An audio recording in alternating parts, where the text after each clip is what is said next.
বাপ মরবে, মা মরবে, ভূমিকম্প হবে, সিডর হবে, এই পৃথিবী লন্ড ভন্ড হয়ে যাবে।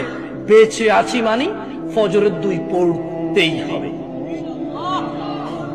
বেঁচে আছি মানি জোহর, আসর, মাগরিব, ইশা পড়তেই হবে। একটু আগে সিগারেট খেয়েছি, একটু পরে আযান হয়েছে, নামাজ পড়তে হবে।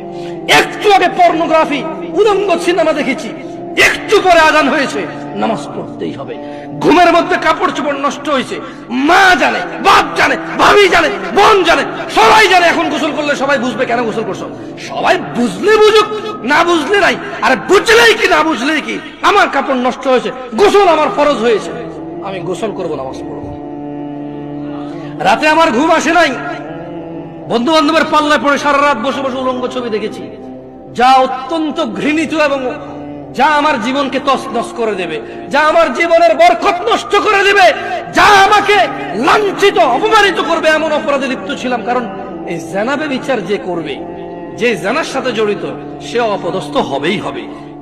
আখিরাতে তার আছেই এই একটাই অপরাধ, জানাবে বিচার, একটাই অপরাধ অশ্লীলতা, যেটা শাস্তি আল্লাহ দুনিয়াতে দিয়ে দেয়। কোথায় দেয়? আখিরাতে তো আছেই। সারা রাত উলঙ্গ ছবি দেখেছো, দেখে নিজের জামা কাপড় নষ্ট করেছো, অপবিত্র করেছো নিজেকে, অসুবিধা নাই। গুনাহ যা হওয়ার হয়ে গেছে, গুনাহ নিয়ে পড়ে থাকলে চলবে না। গুনাহ যা হওয়ার হয়ে গেছে, গুনাহ নিয়ে পড়ে থাকলে চলবে না। যাও গোসল করো, ফজরে আযান হয়েছে, সালাতে যাও, 2 রাকাত সুন্নত পড়ে আল্লাহর কাছে ক্ষমা চাও, 2 রাকাত ফরজ পড়ে আল্লাহর কাছে ক্ষমা চাও। আর দেখবা না, প্রতিজ্ঞা করো।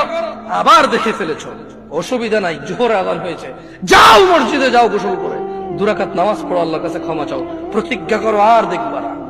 আবার দেখে ফেলেছো, অসুবিধা নাই, পরের ওয়াক্ত আযান হয়েছে, যাও মসজিদে যাও।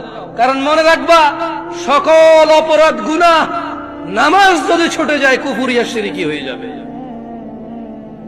ছাড়া যাবে না নামাজ। আমি কি বুঝাইতে পেরেছি? তোমরা কি, আমি যে জন্য আসছি, আমি কি তোমাদেরকে কোনো মেসেজ দিতে পারছি? পারছি তো? তাহলে এবার আমি বিদায় নেই। জাযাকুমুল্লাহ খায়র ওয়া আহসানাল জাযা। ওয়াসসালামু আলাইকুম ওয়া রাহমাতুল্লাহি।